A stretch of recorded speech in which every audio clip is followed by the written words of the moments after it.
Прво сертификат, па потоа лиценца за такси дејност се мерките со кои локалната власт го решава проблемот со нелојалниот превоз на патници во Кочани.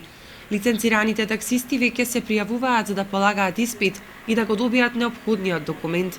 Испитите ќе се полагаат пред овластена комисија, а целиот процес го финансира такси превозникот или оној кој во иднина планира да се занимава со оваа дејност.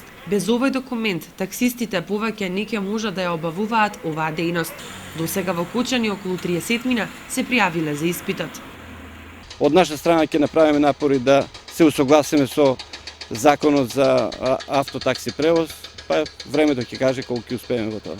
Обука прво треба такси возачите да одат на обука, а одма да напоменам дека обуката може да се пријавуваат во ЕМОС Гошови Гетиев и АМД Лопен.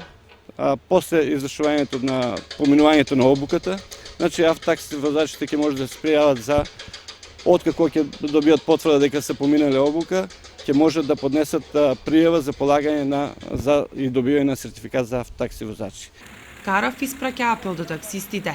Сите они што мислат да занимаваат со такси превоз и сите што мислат да бидат такси возачи, да не го чекаат последниот ден, да се пријават во овие две правни лица, правни субјекти и да се ја поминат обуката за да можат поскоро да добијат сертификат за автотакси возачи. Процесот на полагање ќе го спроведува областен испитен центар.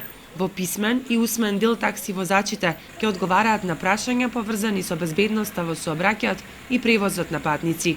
Паралелно со пријавувањето за полагање на испит за добивање на сертификат, лиценцирани таксисти почна да се пријавуваат и за посетување на курс за изучување на англиски